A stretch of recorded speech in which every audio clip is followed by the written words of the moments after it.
बिस्मिल्लाहिर्रहमानिर्रहीम। नाज़रीन अस्सलाम वालेकुम। मैं मुज़म्मिल पाशा आपकी खिदमत में एक नए व्लॉग के साथ हाज़िर हूँ।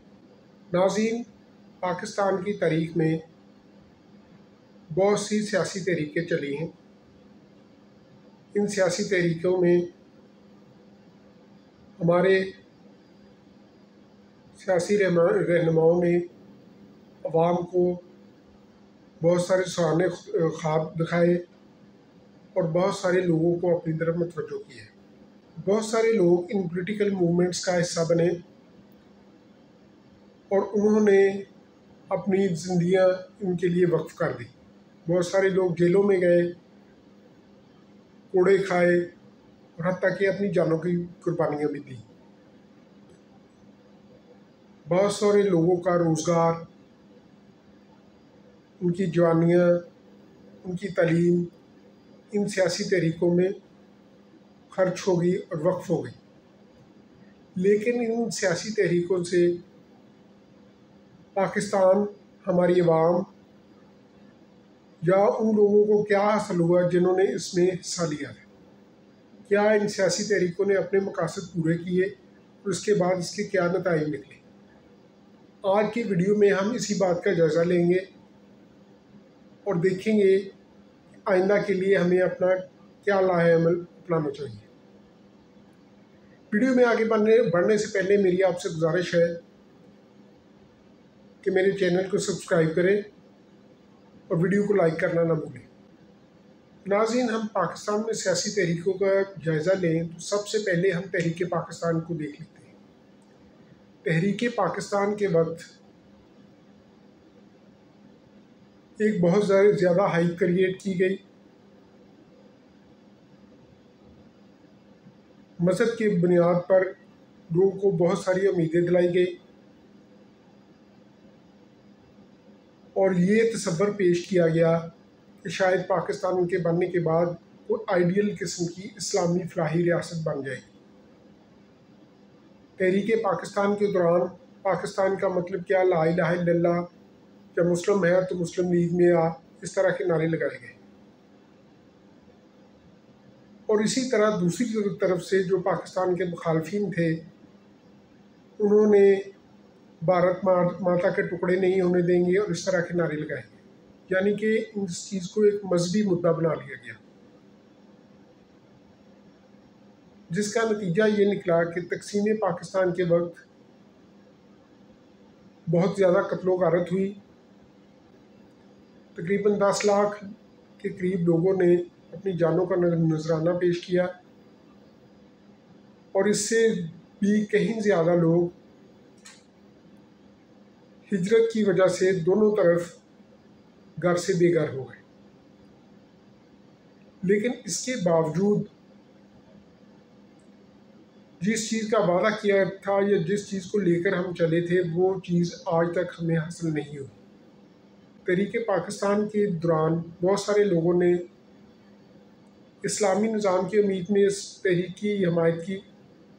बहुत सारे लोग एक तरक्की पसंद पाकिस्तान देखना चाहते थे और वो समझते थे कि इस्लाम एक तरक्की पसंद मज़हब है, जबकि हिंदुज़म एक बैकवर्ड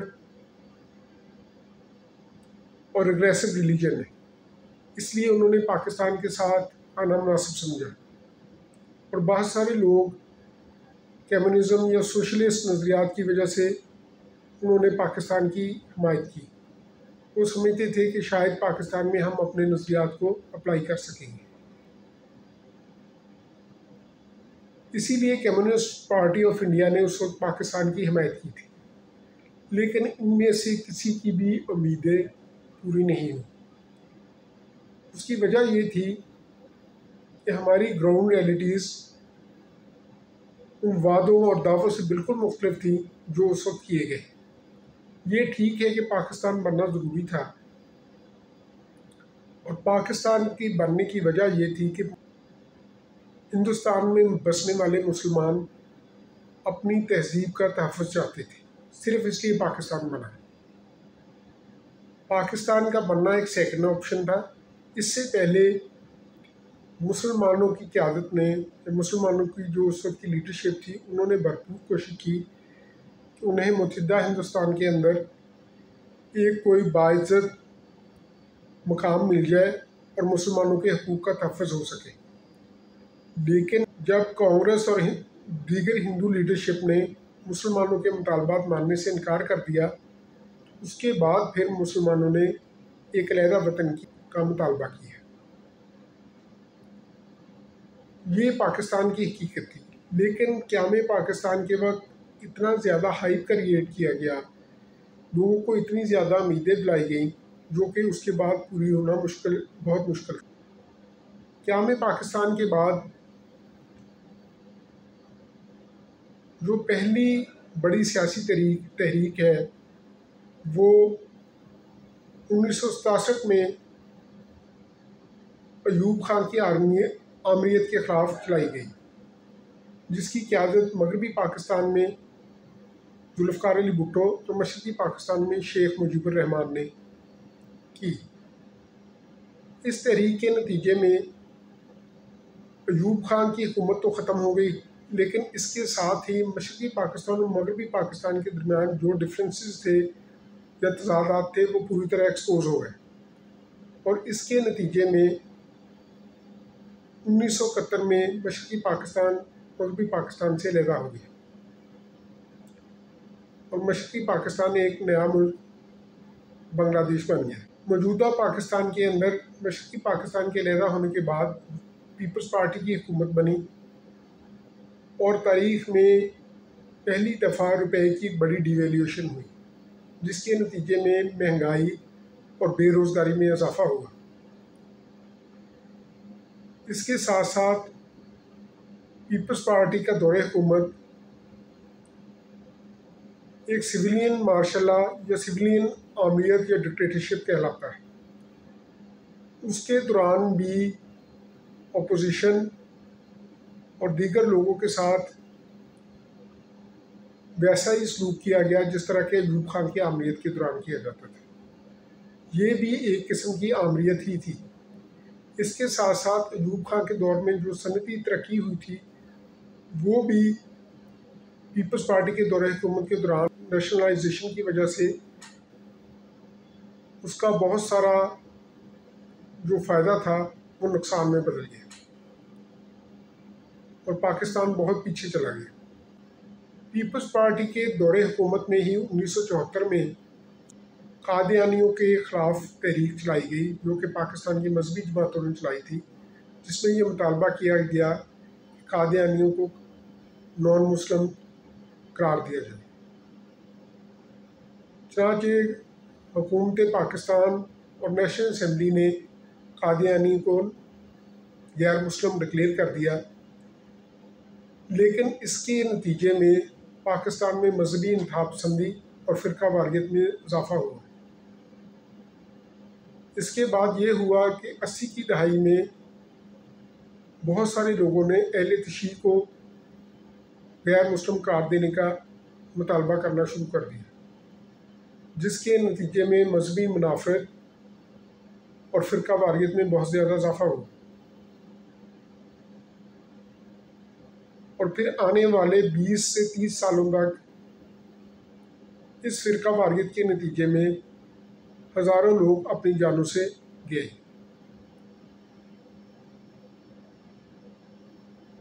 1977 में जब पीपल्स पार्टी की हुकूमत ने इलेक्शन कराए तो उस वक्त की अपोजिशन ने हुकूमत के ख़िलाफ़ इलेक्शन में धांधली कराने के इल्ज़ाम पर तहरीक चलाई, जो कि बाद में तहरीक निज़ाम मुस्तफ़ा में बदल गई। इस तहरीक का फ़ायदा उठाकर उस वक्त के chief of army staff general Ziaul हक ने मुल्क में मार्शल लॉ नाफिज कर दिया। उस मार्शल लॉ के नतीजे में मुल्क एक दफ़ा फिर जमहूरियत से बहुत दूर चला गया और उसके नतीजे में जनरल ज़िया का 11 साल का आमियत का दौर मुल्क पर मुसल्लत हो गया। इस दौर में मुल्क में मजहबी इंतहा पसंदी, क्लाशनकोव कल्चर, हेरोइन कल्चर, जिहादी कल्चर में इजाफा हुआ, जिसका नतीजा हम आज तक भुगत रहे हैं। और पाकिस्तान उसमें से अभी तक नहीं निकल सका। जनरल ज़िया के दौर में ही MRD के नाम से एक तहरीक चलाई, जिसे movement for restoration of democracy कहते हैं। इस तहरीक में बहुत सारी वो जमातें शामिल थीं जिन्होंने 1977 में जुल्फ़िकार अली भुट्टो के खिलाफ तहरीक चलाई थी। इस तहरीक के नतीजे में बहुत सारे लोग जेलों में गए, बहुत सारे लोगों ने कोड़े खाए और बहुत सारे लोगों ने अपने जानों की कुर्बानी दी। लेकिन इस तहरीक के नतीजे में पाकिस्तान में कोई सियासी तब्दीली नहीं आई। वो सियासी तब्दीली सिर्फ उसी वक्त आई जब जनरल ज़ियाउल हक 17 अगस्त 1988 को एक त्यारे के हादसे में हलाक हो गए।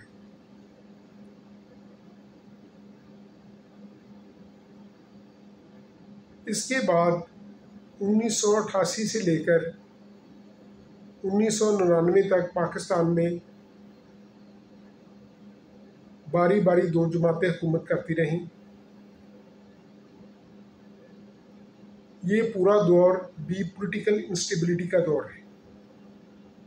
इस दौर में दोनों जमातों यानी कि मुस्लिम लीग, नून या IJI और पीपल्स पार्टी को एक दूसरे के खिलाफ इस्तेमाल किया गया। 1993 में मोहतरमा बेनज़ीर भुट्टो ने नून लीग की हुकूमत के खिलाफ लॉन्ग मार्च किया और तहरीक चलाई, जिसके नतीजे में वो हुकूमत ख़त्म हो गई।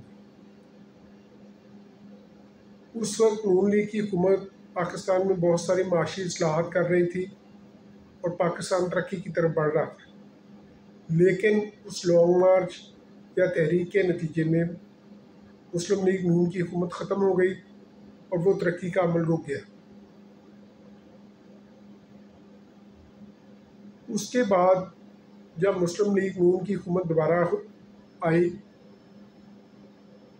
तो जमात इस्लामी और इस्लामिक फ्रंट, जिसकी क़यादत काजी सैयद अहमद कर रहे थे, उन्होंने मुख्तलिफ मौक़े पर उस वक्त की हुकूमत के ख़िलाफ़ एहतजाज किया और उसके लिए मसाइल पैदा करते रहे,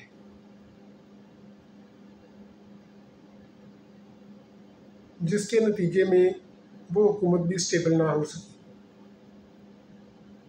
और आखिरकार अक्टूबर 1999 में जनरल परवेज़ मुशर्रफ ने पाकिस्तान में मार्शल लॉ नाफिज कर दिया।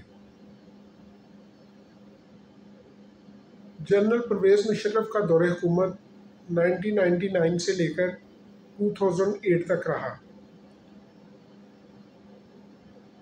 इस पीरियड के दौरान अफ़गान जंग की वजह से, क्योंकि पाकिस्तान को बहुत सारी इमदाद मिल रही थी, इसलिए कुछ माशी बेहतरी आई और कुछ स्टेबिलिटी पैदा हुई। लेकिन 2007 में जनरल परवेज़ मुशर्रफ के ख़िलाफ़ वकला तहरीक शुरू हो गई, जिसमें वकला ने जुडिशरी की बहाली की तहरीक चलाई।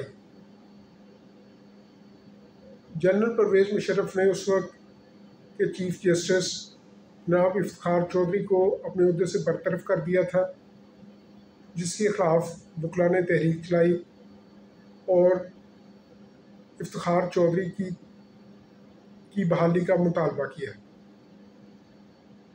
ये तहरीक तकरीबन 1.5 से 2 साल तक जारी रही। इस तहरीक के नतीजे में पाकिस्तान में बहुत ज़्यादा सियासी और माशी अदम इस्तेहकाम आया। स्टॉक एक्सचेंज में बहुत ज़्यादा गिरावट हुई और सरमायाकारों का अरबों रुपया डूब गया। नतीजतन इस तहरीक के बाद मुशर्रफ बहुत कमज़ोर हो चुका था और उसको अपने ओहदे से इस्तीफ़ा देना पड़ा। लेकिन इस तहरीक में जो वादे किए गए थे, यानी कि पाकिस्तान के लोगों को इंसाफ मिलेगा वो आज तक पूरे नहीं हुए। इस तहरीक के बाद 20 रुपए की वैल्यू काफ़ी कम हुई और बतदरीज कम होती रही। पाकिस्तान में माशी अदम इस्तेहकाम बढ़ता रहा।